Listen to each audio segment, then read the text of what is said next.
Hello student, today we are discussing about cardiovascular drugs। इसके अंदर हमने क्या क्या पढ़ लिया है। अभी तक हमने कार्डिक ग्लाइकोसाइड रीड कर लिया, एंटी हाइपरटेंसिव ड्रग रीड किया और उसके बाद अल्फा मिथाइल डोप्स की एग्जांपल आ गई। फिर हमने क्या एंटी अरेथमिक ड्रग्स और आज करते हैं anti anginal drugs. Anti anginal drugs क्या होती है?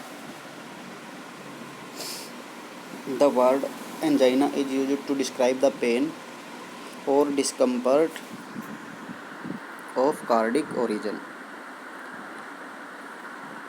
resulting due to ischemia or of myocardium, that is flow of blood is inadequate to maintain metabolic demand of heart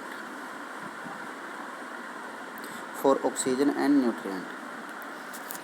सबसे पहले एंजाइना वर्ड कहाँ से आया? एंजाइना वर्ड पेन को describe करने के लिए हम इसको यूज़ करते हैं। एंजाइना मतलब पेन, और ये पेन कहाँ का? कार्डिक, हृदय का और दिल का। Resulting due to ischaemia,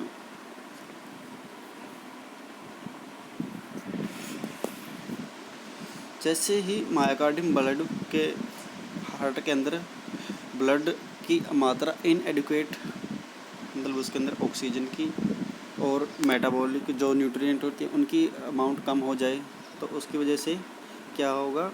pen होने लगेगा। और इस्केमिया, उसको हम इस्केमिया बोलते हैं, तो उसकी वजह से क्या होगा? पेन होगा, और उस पेन को हम बोलेंगे एंजाइना। और हम इसको एंजाइना पेक्टोरिस भी बोलते हैं जब हार्ट अटैक होता है। Anti anginal drug prevent, abort और terminate attack of angina pectoris.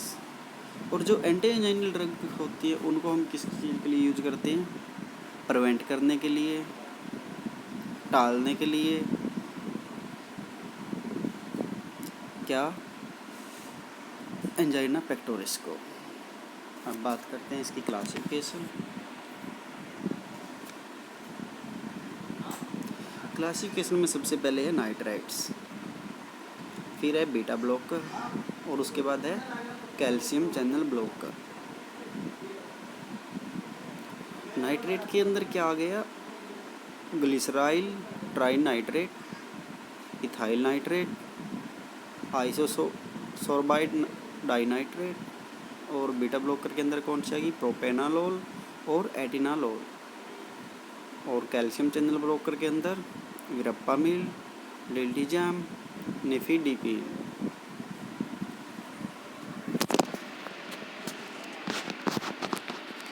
ये इसकी क्लासिफिकेशन हो गई। अब बात करते हैं इथाइल नाइट्रेट के बारे में। इथाइल नाइट्रेट क्या है? नाइट्रेट्स है कि एक फर्दर एग्जाम्पल है। इसका स्ट्रक्चर क्या है? C2H5NO2,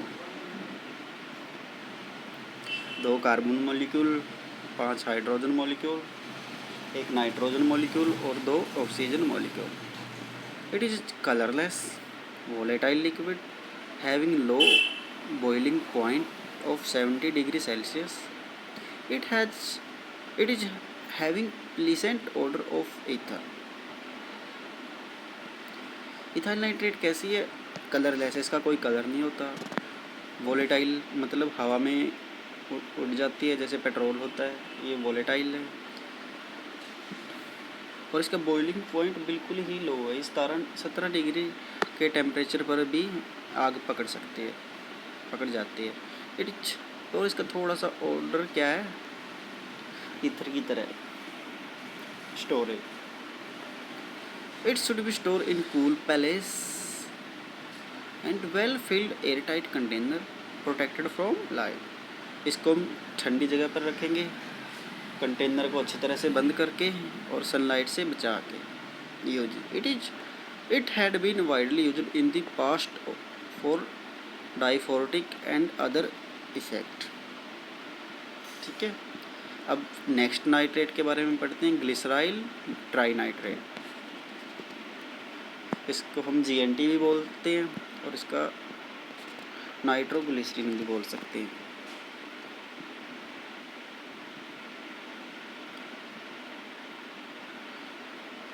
और इसका आयोपिक नेम क्या है? Propane 1,2,3 triol trinitrate. प्रोपेन के साथ क्या अटैच्ड है? नाइट्रो ग्रुप, तो ये बन गया ट्राइनाइट्रेट। 1 पे भी नाइट्रेट, 2 पे भी नाइट्रेट और 3rd पे भी नाइट्रेट, तो ट्राइओल ट्राइनाइट्रेट, ये इसका बन गया आयोपिक नेम। अब इसके बारे में, प्रॉपर्टीज के बारे में बात करें।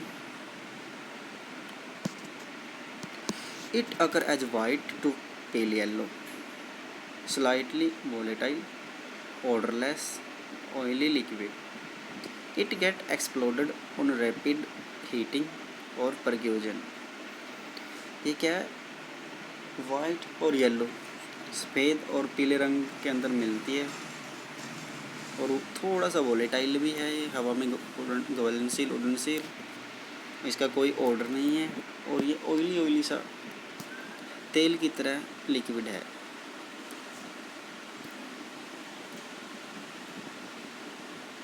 और एक्सप्लोडेड मतलब ये फट जाता है। कब? जब हम इसको क्या करते हैं? हीट करते हैं। It is slightly soluble in water, और ये पानी के अंदर घुल सकती है।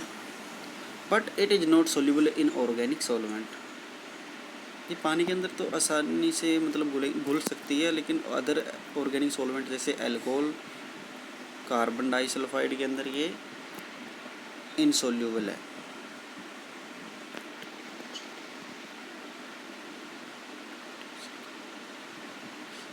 सोल्यूबल है।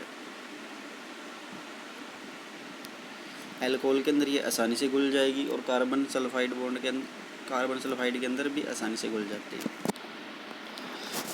और स्टोरेज के बारे में बात करें। It should be stored in cool place, airtight and light resistance container. मतलब वही, इसको हम ठंडी जगह पर और एक एयरटाइट कंटेनर के अंदर रखकर स्टोर कर सकते हैं। Uses: glyceryl trinitrate solution in alcohol, find use as vasodilator in the prophylaxis and treatment of angina pectoris.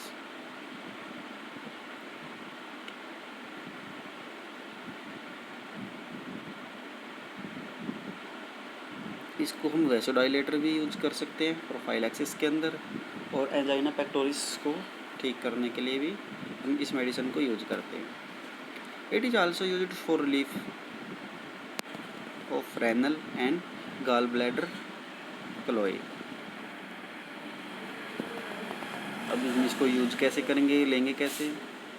It administered as tablet which are allowed to dissolve in mouth by keeping under the tongue and effect start within second. इस medicine को हम under the टंग मतलब sublingual, जीभ के नीचे रख कर लेते हैं, जिससे इसका रिजल्ट विद इन सेकेंड मतलब बहुत ही जल्दी स्टार्ट हो जाता है, 1-2 सेकेंड के अंदर। प्रोपर्टी: इसके ब्रांड नेम क्या है? एस्जाइंड, एंजीप्लेक्स, नाइट्रोकॉन्टीन। अब हम नेक्स्ट कैटेगरी के बारे में बात करेंगे, lipid lowering drugs.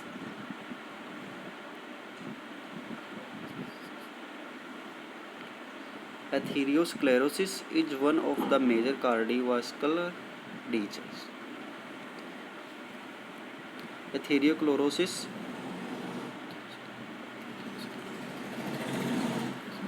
Atherosclerosis cause the hardening of artery। इसके अंदर क्या होता है? जो हमारी ब्लड वेसल हैं, आर्टरीज, उनके अंदर क्या हो जाता है? हार्डनिंग मतलब उसके अंदर फैट जमा होने लग जाती है। Elevated contraction of lipid such as cholesterol, triglyceride and fatty acid are believed to cause atherosclerosis. Elevated contraction मतलब आर्टरीज के अंदर क्या हो जाएगा? लिपिड की मात्रा बढ़ जाएगी, कोलेस्ट्रॉल की, ट्राइग्लिसराइड और फैटी एसिड की, वो वहाँ पर जमा होंगे, तो वहाँ पे आर्टरीज के अंदर कॉन्ट्रैक्शन होगी, जिससे ब्लड फ्लो में दिक्कत आएगी। It is assumed that the reduction of abnormally high lipid level will inhibit atherosclerosis. Example of this class are clofebrate, lovastatin, latorvastatin,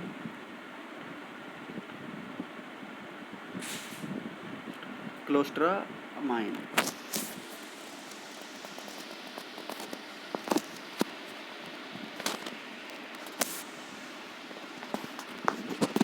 अब इसकी हम एक ड्रग के बारे में पढ़ते हैं, क्लोफाइब्रेट। इसका आयोपिक नेम क्या है? Ethyl 2,4-क्लोरोफिनॉक्सी 2-मिथाइल प्रोपायोनेट।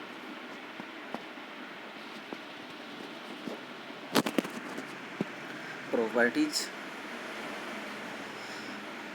clofebrate is clear, colorless to pale yellow liquid which is practically insoluble in water.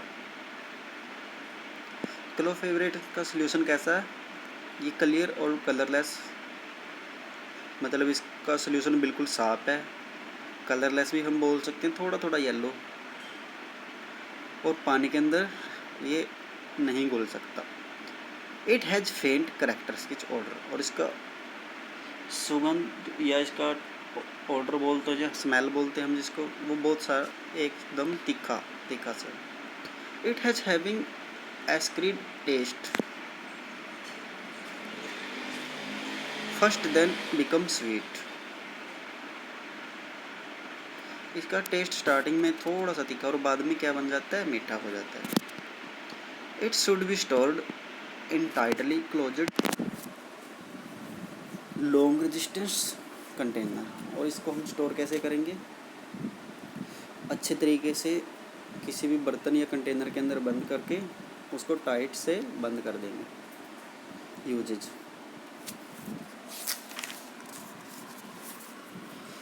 It is used in long term treatment of prophylaxis of coronary heart disease as it reduce raised plasma concentration of triglyceride cholesterol and it increase HDL level, good cholesterol. ये क्या करते हैं? इसको हम कैसे use करते हैं? जैसे लॉन्ग टर्म के लिए हम इसको यूज़ करते हैं प्रोफाइलैक्सिस के अंदर, जब कोरोनरी हार्ट डिजीज़ हो जाती है। और ये क्या करती है? जब हम इसको इनटेक करते हैं तो ये रिड्यूस करती है प्लाज्मा की कंसंट्रेशन को, और उसके अंदर से प्लाज्मा के अंदर से ट्राइग्लिसराइड को, कोलेस्ट्रॉल को,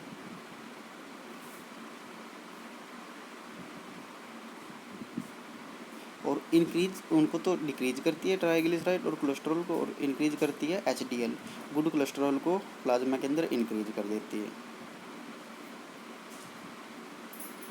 it is no longer recommended for this purpose due to the incidence of adverse effect during long term treatment, और हम इसको ज़्यादा टाइम तक, लंबे समय तक इसको यूज़ नहीं कर सकते क्योंकि इसके कुछ साइड इफ़ेक्ट, एडवर्स इफेक्ट आए हैं ट्रीटमेंट के दौरान। Note: the first line treatment of hyperlipidemia is dietary modification, and this should be combined with reduction of other risk factors: smoking, sedentary lifestyle, and alcohol intake.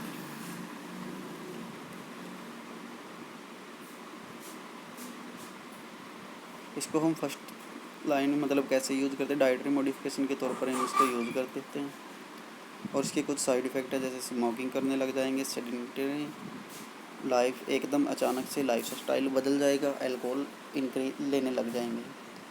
Drug therapy should only be initiated after N adequate trial of dietary modification has failed, और इसकी therapy बहुत सारी dietary modification के बाद भी क्या हो गई? फेल्ड हो गई। प्रिपरेशन: ये कैप्सूल के तौर पे है, क्लोफाइब्रेट कैप्सूल, ये IP और BP इंडियन फार्माकोपिया और ब्रिटिश फार्माकोपिया के अकॉर्डिंग बनती है। और इसका ब्रांड नेम क्या है, लिपोमेड।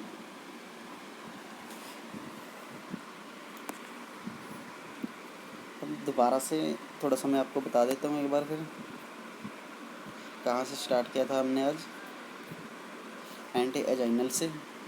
एंटी एंजाइनल ड्रग वो ड्रग होती हैं जिनको हम एंजाइना पेक्टोरिस जब अटैक होता है तो उसको बचने के लिए हम जिनको यूज़ करते हैं। ये इससे प्रिवेंट भी कराती हैं ड्रग, और उससे एंजाइना अगर आने लगा तो हम उसी टाइम पर अगर इस मेडिसिन को ले लें तो हॉस्पिटलाइजेशन के लिए हमें कुछ टाइम मिल जाता है, तो उसको कुछ टाइम के लिए टर्मिनेट भी कर देती हैं। उसकी 3 क्लासिफिकेशन थी, नाइट्रेट, बीटा ब्लॉकर और कैल्शियम चैनल ब्लॉकर। नाइट्रेट के अंदर हमने क्या क्या पढ़ा, इथाइल नाइट्रेट। इथाइल नाइट्रेट हमने पढ़ा। उसके बाद क्या पढ़ा, ग्लिसराइल ट्राइनाइट्रेट।